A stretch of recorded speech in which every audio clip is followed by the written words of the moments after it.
রাজনীতির প্রয়োজন?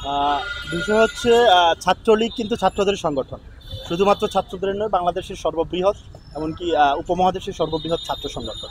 এবং বুয়েটের একটি অংশ চাচ্ছে না ছাত্র রাজনীতি থাকুক, আরেকটি অংশ চাচ্ছে সেটি যত পরিমাণেই হোক সেটি চাচ্ছে যে বুয়েটের ছাত্র রাজনীতি চালু হোক।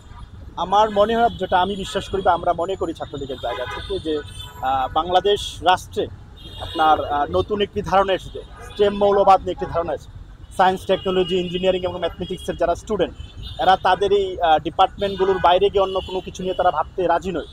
এবং এই রাজনীতি, সংস্কৃতি, অর্থনীতি সব কিছু বাদ দিয়ে শুধুমাত্র সায়েন্স নিয়ে যদি তারা ব্যস্ত থাকেন।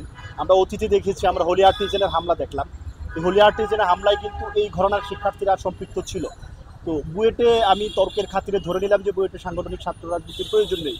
এখন পৃথিবীর যে শ্রেষ্ঠ বিশ্ববিদ্যালয়গুলো, আপনার অক্সফোর্ড বিশ্ববিদ্যালয়ের কথা বলি, অক্সফোর্ড বিশ্ববিদ্যালয়, ওখানকার লেবার পার্টির সংগঠন অক্সফোর্ড ইউনিয়নে রয়েছে, অক্সফোর্ড লেবার ইউনিয়ন। ওখানকার কনজারভেটিভ পার্টির সংগঠন অক্সফোর্ডে শাখা রয়েছে।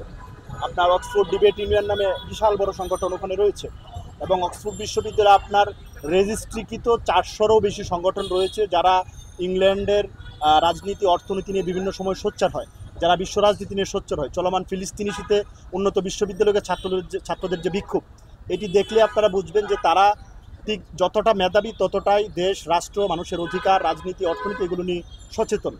তো বুয়েটের ছাত্ররা যদি মনে করে যে বাংলাদেশের রাজনীতিতে যে প্রচলিত রাজনীতি তাদের জন্য হচ্ছে না, তারা ভিন্ন ধারার রাজনীতি প্রবর্তন করতে পারে, যেটা দেখে আমরা তাদেরকে অনুসরণ করব, যেটা দেখে আমরা তাদের কাছ থেকে শিখব।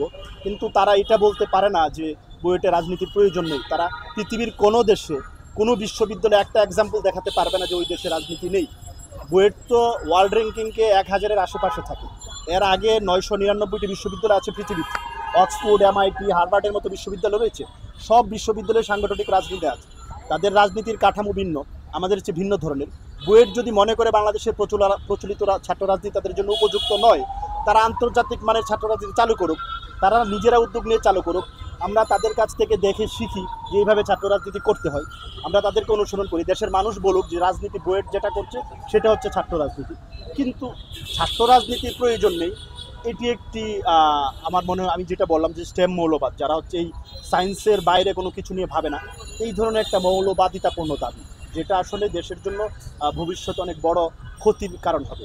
ধর্মীয় মৌলবাদও আমরা অনেকটা ট্যাগেল দিতে সক্ষম হয়েছি, কিন্তু স্টেম মৌলবাদ যদি এভাবে বিস্তার হতে থাকে, যারা সায়েন্স, ম্যাথমেটিক্স, ইঞ্জিনিয়ারিংয়ের বাইরে আর কোনো কিছু নিয়ে ভাববে না, একটা সময় গিয়ে দেখবো আমরা যে এই ধর্মীয় মৌলবাদের চেয়েও এই স্টেম মৌলবাদ আরও বেশি ক্ষতির কারণ হয়ে গিয়েছে বাংলাদেশে।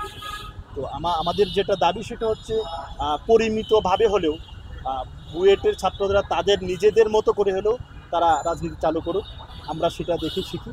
অথবা আমরা যেভাবে চাই আমাদের সাথে তারা বসুক, যেভাবে রাজনীতি হতে পারে, আমরা সব কিছুতেই তো আসলে সহযোগিতা করতে একমত আছি, কিন্তু আমরা সেই সদিচ্ছা আমাদের রয়েছে। আচ্ছা ভাইয়া, আপনার পরিচয়টা একটু দেন। আমি বাংলাদেশ ছাত্রলীগের কারিগরি ও শিক্ষা সম্পাদক, কেন্দ্রীয় নির্বাহী সমিতি।